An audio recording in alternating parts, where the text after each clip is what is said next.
Can you hear me? Can you hear me? Yes, sir. Yes, sir. Yes, sir.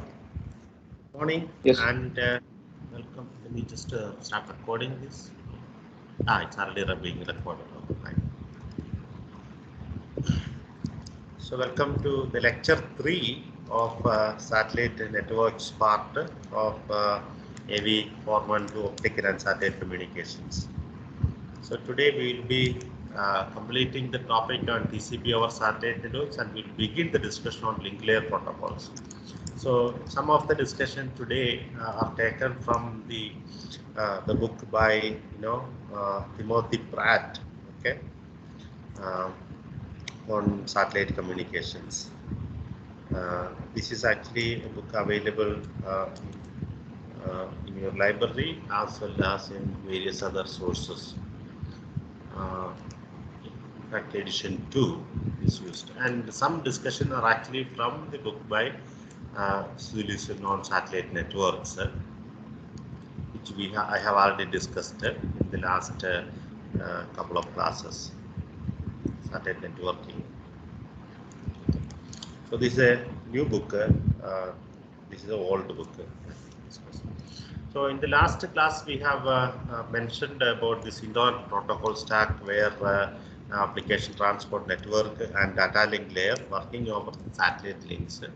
So the most important protocol for this protocol stack is the transport layer protocol, which is very significant in terms of achieving the performance figures, and the corresponding data link layer will also be very important because we serve a different segment or different type of network over this satellite. We discussed some of the issues that makes the performance of transport layer very different, including long propagation delay, large bandwidth delay product, high bit rate, and link asymmetry and congestion related. And these are the two things that we need to discuss in today's class. We have, almost in every network there is bandwidth asymmetry existing, which means when you have a end user device with a network device, this is actually network access router or network access device. Is a end user device.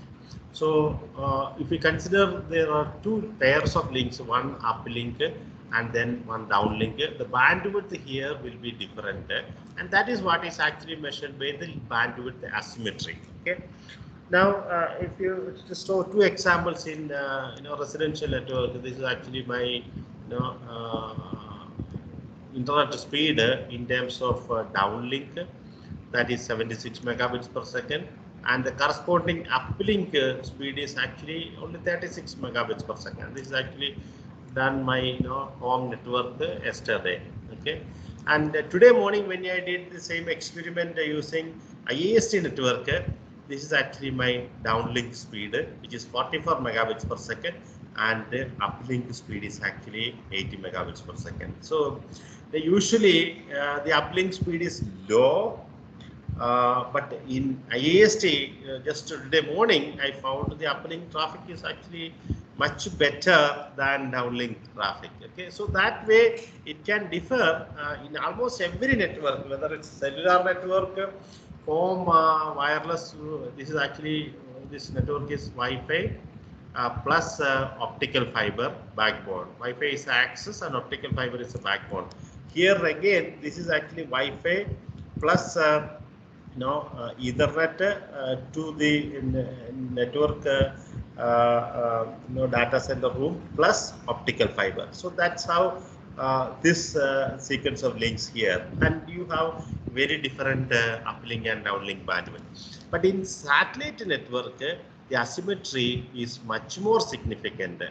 Why that is much more significant? Because sometimes you must have seen this direct broadcast network where you receive a terrestrial signal to the terrestrial element of user equipment, so user equipment with very high downlink data rate.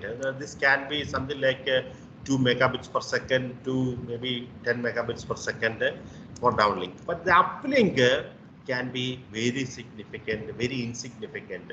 Sometimes this uplink is not even over the satellite, it's over the telephone network. You will have the telephone over a modem or some other telephone link that will go to the terrestrial network, and it will go to the ground station where the satellite will also be. So this link is actually very small, sometimes 56 kilobits per second or 144 kilobits per second or something. So this is only to carry very small amount of traffic in the other direction, in the uplink direction, with very high bandwidth in the downlink direction.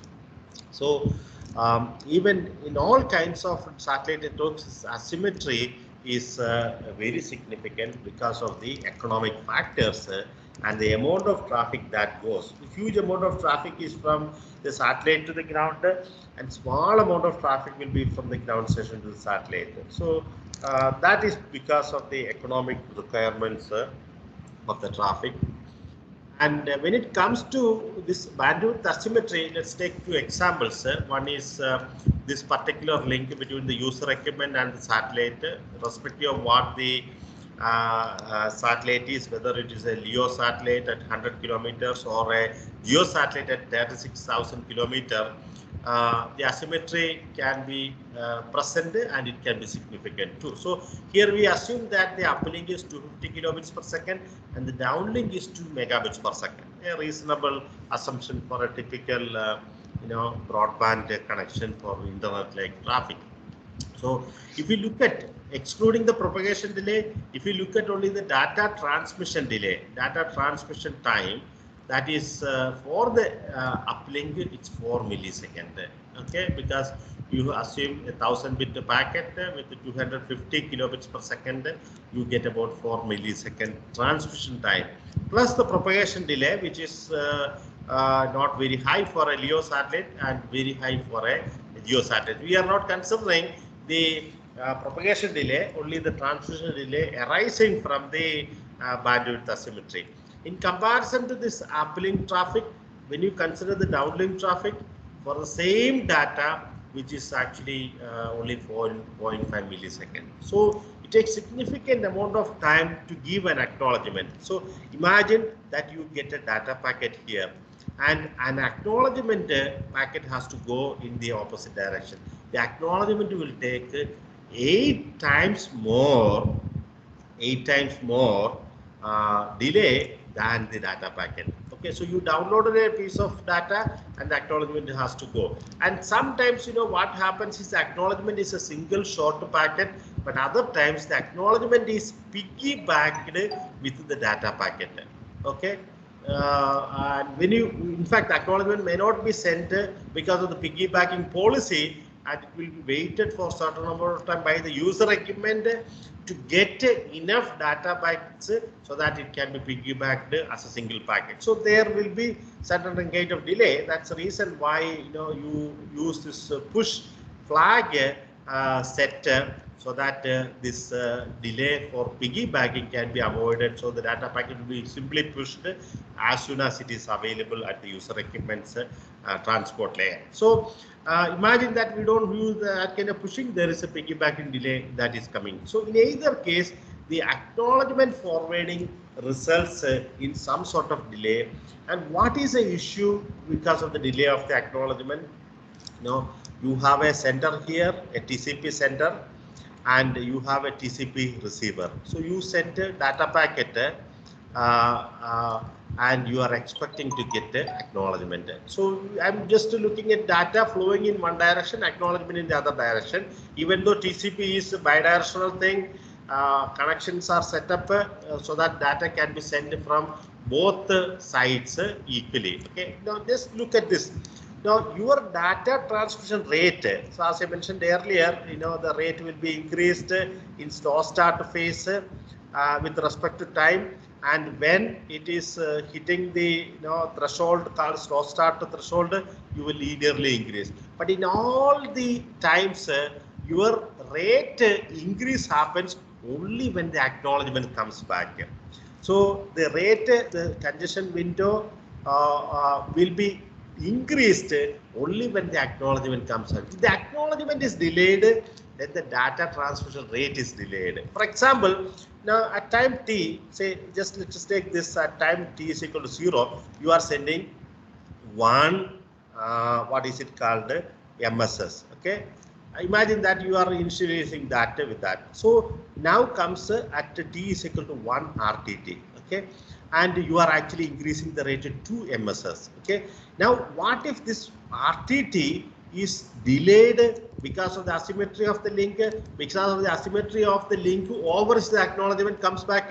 Then you, instead of this 1 RTT, you may wait for say X RTT, and your rate will be increasing only at that. So you can see that the throughput that you can accomplish is now reduced by a factor X, and this factor is contributed because of the asymmetry over which the acknowledgement is actually coming back. So your achievable throughput significantly is affected because the acknowledgement comes over a weaker data path, weaker transmission rate.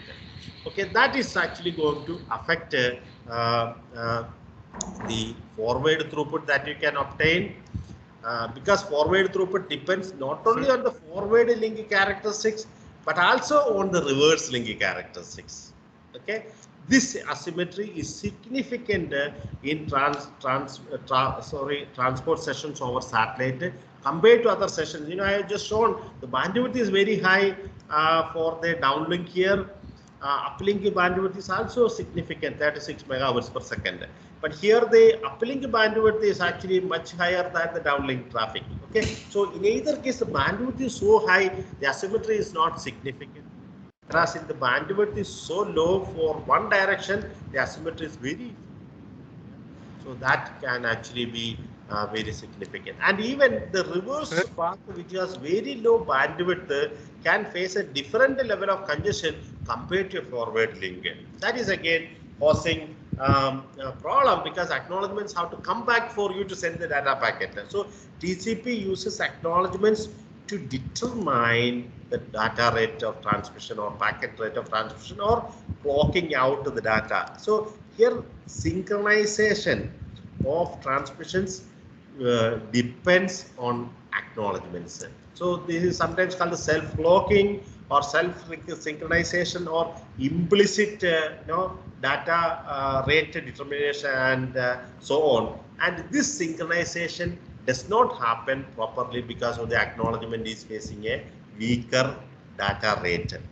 So people suggest many solutions. One solution is to have acknowledgements which are delayed can be cancelled or dropped altogether, because subsequent acknowledgements which has a cumulative effect. Say for example, you are downloading data. Okay, acknowledgement has to go over a weaker link. So data is coming by a fat link or high capacity link. The acknowledgements are actually going over a weak link. And imagine there's a queue build up here with several acknowledgement packets which is not getting time to transmit. Okay, so you can drop some of the acknowledgements. So the last acknowledgement which you will have a sequence number or acknowledgement number that will cover for all the dropped acknowledgements. Say, imagine you have acknowledgement packet with acknowledgement number 100 here, and then 120 that is also pending, or then 130 that is pending, and then comes 200. So this 200 indicates that all the acknowledgements up to 199 have been accepted. The next expected is 200. So this is actually covering for all the pending acknowledgements. So dropping of acknowledgement reduces the acknowledgement traffic that is acceptable in a cumulative acknowledgement mechanism. Thereby you will save time. Another approach is to give priority for acknowledgements compared to other data. So if there is a queue built up with one acknowledgement and some data, and then acknowledgement and some other data, so you can give priority for this acknowledgements over the data if there's a scheduling mechanism available at the transmitter of acknowledgements. Then that is also going to be very helpful in improving the performance. Now let's discuss the last point. Yes, please. Sir, can you go back 2 slides? Sir, like last time in last class you told that one communication consists of 4 RTTs. So there will That's be like 2 uplinks and 2 downlinks. So that's yes. like how do we like why do we say that there is less traffic for uplink? There is less traffic for uplink. Like said that there are some factors like economic factors and Yeah, the users and all. Like there is similar traffic for both uplink and downlink. So why don't we take same bandwidth for uplink and downlink? okay. So now let's consider this particular situation. You have internet here, okay, and imagine that you are having email as your traffic, okay. Your inbox will be filled with messages. You get 100 messages, okay, every day per day, and each one of these messages may have something like 1 megabyte in size. So your incoming traffic from internet to your home network because of this email application is like 100 megabyte per day. Okay, but what is your outgoing traffic because of the email application? Maybe like 2 megabyte. Okay, just for this email application, you have an asymmetry of the application layer traffic. Now comes another application, say maybe web. Okay, email, say Gmail equivalent. Now search traffic. Okay, what is the search volume that you do? You will actually request, say, imagine that 100 queries. Okay, 100 queries per day, and each query is taking like 100 bytes. Okay, imagine that way. And what is the return traffic for this application for search? For every query, maybe bringing back like 2 megabyte per query. So which means what? 200 megabyte traffic just because of the search. Now I'm giving 2 examples: email and search. So you have significant asymmetry that is favoring higher downlink bandwidth than uplink bandwidth. But consider this lecture hour. Lecture hour is actually what you are downloading a lot of video. Huge amount of video that is coming to your home, and you are asking one query out of 1 hour, and your uplink traffic is actually much less. Okay, whereas if you consider my side traffic, I'm now generating the video and sending it to you. I will have it. This is like your home. You get a lot of input traffic and much less what is it, the Teams video traffic.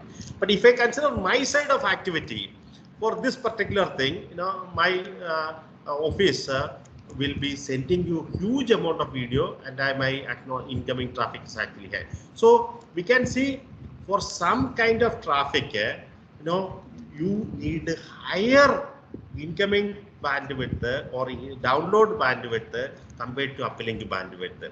Okay, except my this classroom session, I also need similar kind of traffic as you only. Okay, but occasionally 2 hours a day I will be generating huge outgoing traffic, which is actually uplink, and a small amount of downlink traffic. So that way, if you look at most of the time, people need higher amount of downlink traffic or downlink bandwidth compared to uplink traffic. So that is where the economic is actually going to come.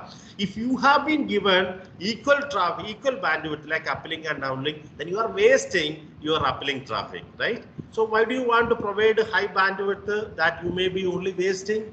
That's where the economics is going to come. So you can, it's okay for you to get lower amount of downlink, lower amount of uplink traffic at a saving of money. Okay.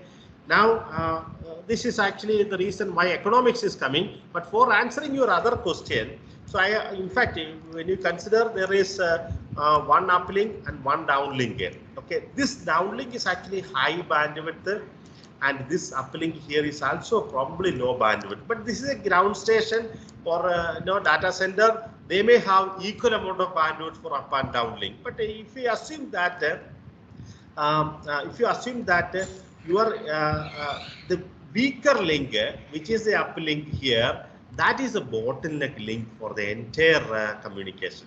That's the reason why I actually excluded the entire this side of communication, because just to show that this bottleneck link is actually going to be the link that is influencing your return acknowledgement communications. So irrespective of what bandwidth you have, even if you have, say, this is a one inter-satellite link with a very high bandwidth with another inter-satellite link, but this user equipment downlink bandwidth may be good, but the weaker uplink bandwidth, this will become the bottleneck for acknowledgements for a session where it will be having with the internet server. So this is an internet server, and as a user equipment, you are communicating an entire end-to-end session. So this is the end-to-end session. The end-to-end session is what? From the user to the satellite network to the server and coming back. Okay, and which is a bottleneck link in their thing. This inter-satellite link is of optical nature. It's a very, very high data rate. This is with the satellite network and the ground station. This again may have very high bandwidth, high bandwidth link. So this will not become bottleneck. This will not become bottleneck. This downlink will also not become bottleneck. But this uplink is actually the bottleneck link in the entire segment. That will actually become the critical link for the acknowledgement transfer. So that's the reason why I pointed to just that one link pair, even though other links may be present in the whole system. Is that point clear? Yes, sir. Sir, I have another question. Yeah. Sir, like for those of the institution where there is more uploading than downloading, like for example, for your case, in your case, or in case of a broadcaster, do we provide like the opposite bandwidth symmetry for them, like higher uplink and lower downlink? Yeah, so you are bringing a case where the uplink requirement is higher than the downlink. That's what you are saying, right? Yes, sir.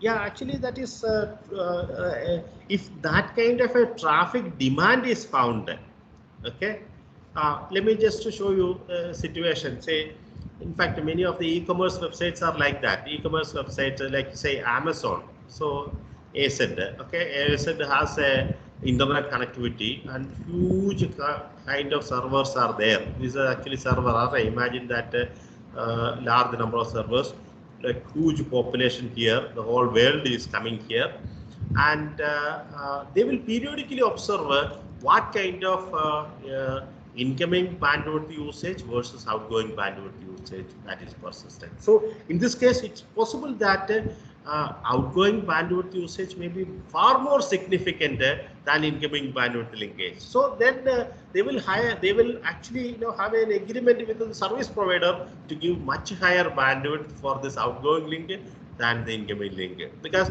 you get 100 requests, and each request will have several megabytes of data going out.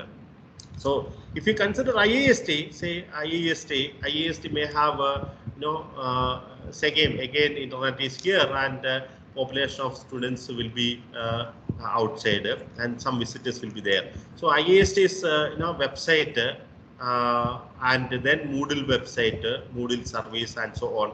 These are all different services. So, but what is the collective bandwidth requirement there? Whether the incoming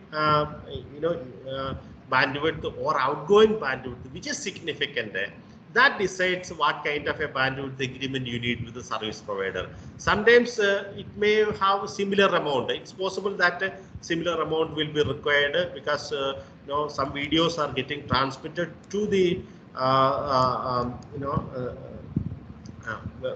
for example, especially when you take an examination, so every one of you will have a video coming in, okay? Then this incoming traffic may be much more significant. Maybe if you measure that, it may be significant, because there is no much outgoing traffic, because everybody has a web traffic, but this is incoming is video. So with video coming in from hundreds of students, the traffic may be very high for the incoming, but the web traffic that is going out may be insignificant too.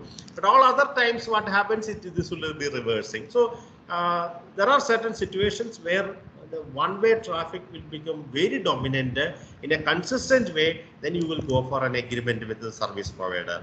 So yeah, situation can change depending on the nature of activity that is carried out during the exams versus non-exams, during normal times versus exam times, and so on. So if the bandwidth becomes very severe, creating a bottleneck, then you will start facing a performance issue. That's the reason why sometimes you may not be able to upload the answer sheets. Sometimes you may not be able to connect, or there is a delay in getting the connection established because of the excessive demand from the network. Did I answer your question?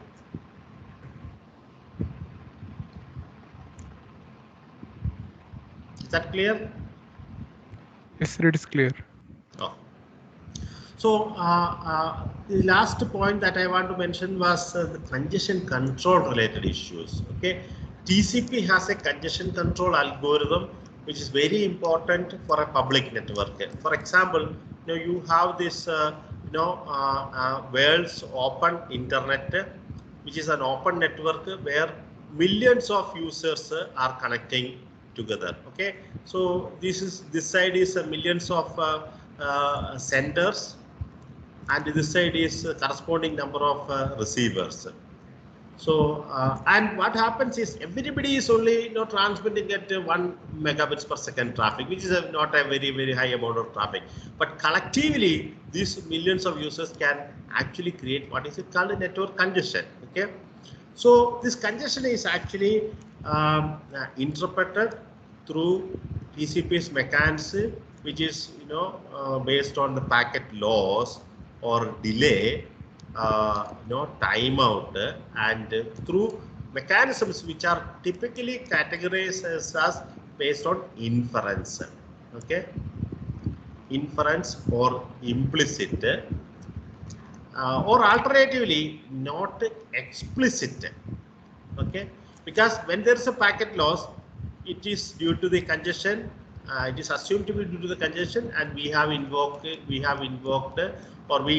what is it called a congestion control algorithm when there is a packet loss.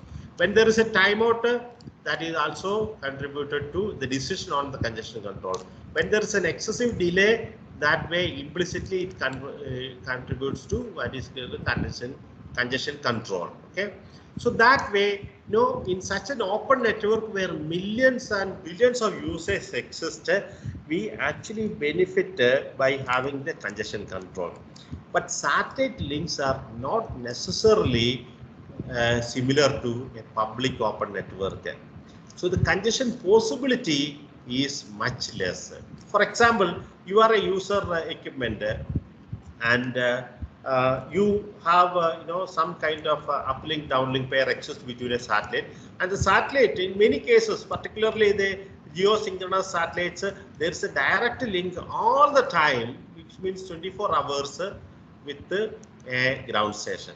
Okay, now if you consider you get internet bandwidth without having several relay stations, just with one satellite at the ground station, that your internet is there. Okay, so the congestion possible, and this bandwidth is what highly controlled. Okay, it's not that everybody can access this bandwidth.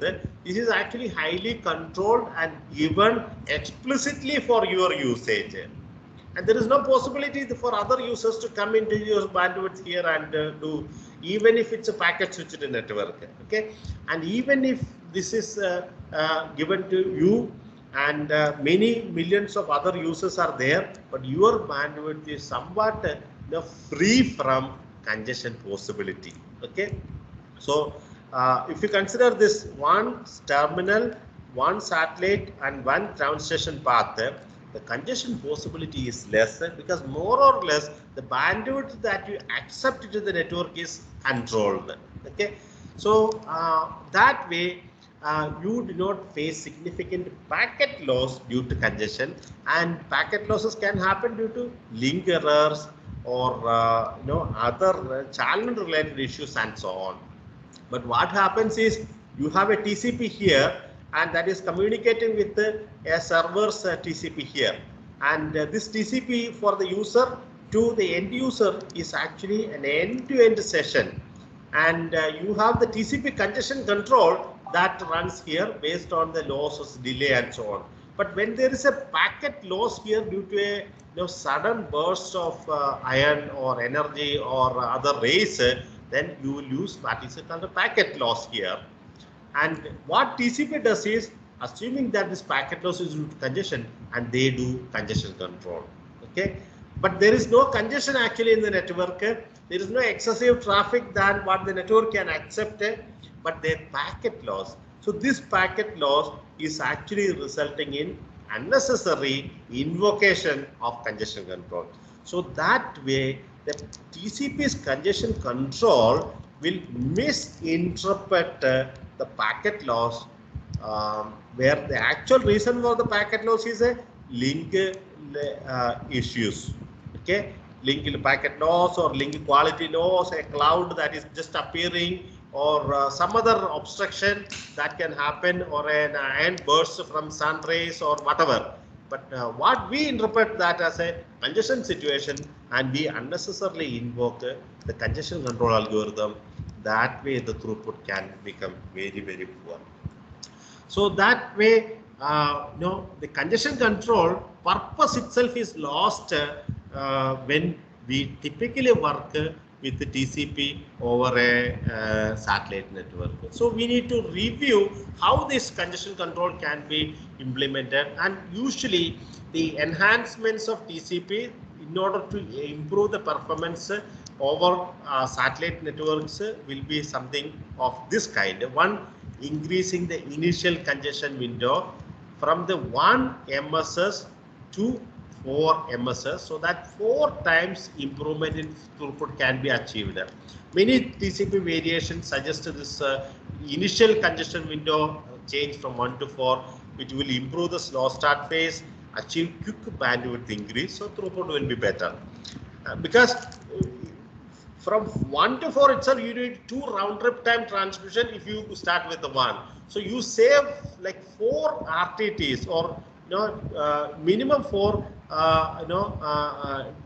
latency cycles, or 2 RTTs in reaching up to the throughput that you may get when you start with the 4. Okay, so that way you save significant amount of time. In fact, a couple of seconds savings when you start with the 4 segments. And second way to improve the TCP throughput is having explicit congestion notification. This is a capability that is built into some of the routers. Since satellites are highly specialized, very expensive routers, we can actually build a ECN capability in the routers, so that the sender can be explicitly informed about congestion, so that the implicit estimation of congestion can be excluded. And the third mechanism is to have selective acknowledgements of TCP SAC, so that the sender is capable of recovering from multiple losses in a single RTT by selectively indicating which segments are lost. So this is instead of using what is it called retransmissions in a burst from the previous lost situation, you can actually do selective acknowledgement and selective retransmission. That is actually going to be saved. So that's one possibility for improving the throughput. And the fourth method for improving the throughput is actually to estimate what is a MTU, that is message transfer unit, for the path.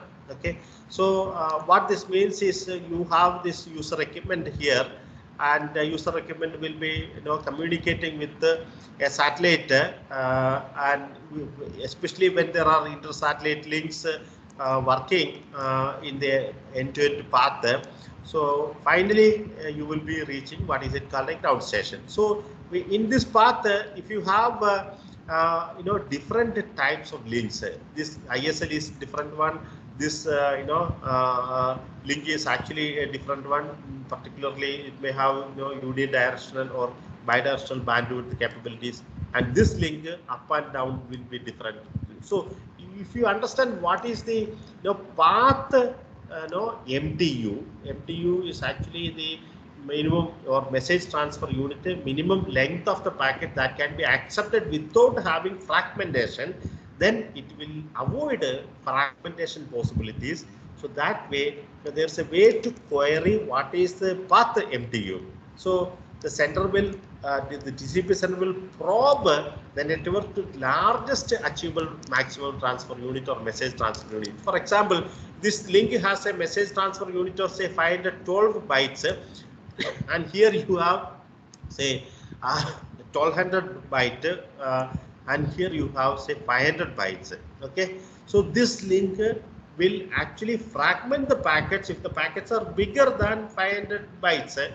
But by explicitly having a probing and identifying that a particular link has 500 bytes, so you can do maximum segment size according to the requirements of the MTU. So the maximum segment size plus TCP header plus IP header should not exceed more than the maximum segment, maximum transfer unit. Thereby, you can avoid possible fragmentation. So once you have identified the MTU, you will be able to reduce the maximum segment size to accommodate within the MTU, so that the link level fragmentation will not happen. So these are the ways of how to enhance the TCP throughput when working over satellite network. So let me just summarize the issues. Long propagation delay. Yes. Sir, yeah, why don't you use UDP instead of TCP? Yeah, that's one another possible way. But what people want. What people want is their application, desired applications like web, HTTP.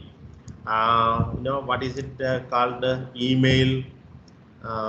Or all other kind of general applications. All these are actually requiring the traditional need of TCP over this because of the reliability, connection oriented, and other kind of traffic. So now, can you ask a user, okay, you move to UDP to face this benefits? Users will not switch it, okay, because this device, the user equipment, is already a device like an Android thing or laptop thing where applications are preset. Because you are using a satellite link, you do not want to change anything else. So there's a natural requirement to allow users to work their traditional applications over the satellite link, and that's the reason why TCP cannot be easily replaced with this, because a whole lot of these web servers in the internet are working with TCP IP based protocol stack, and you cannot replace that because the additional network segment called the satellite network segment is coming in. Remember this particular picture I have shown? All these are existing terrestrial communication technologies over which you have built this internet protocol stack. And due to this addition of one new kind of network segment, you don't want to replace the whole thing. The whole world, in fact, billions of services and websites are working with this, and you don't want to change that because of a new segment that is getting added, and that has a different capability. So people want to adapt and improve the TCP with minor changes, so you can work transparently over a variety of data link layers or lower layers. Okay. If you are, that's what I'm saying. When you are working on a private network with 5 of your organizations, you can use a different transport layer altogether, including that as UDP. Okay, sir. Any other question? No, sir. So let me summarize that. So what we covered is the transport layer, particularly TCP over satellite networks, and how the challenges are affecting and what are the solutions. So in the next class, we will discuss about the data link layer for satellite networks. If you have any questions, you can ask me now. Otherwise, we'll stop.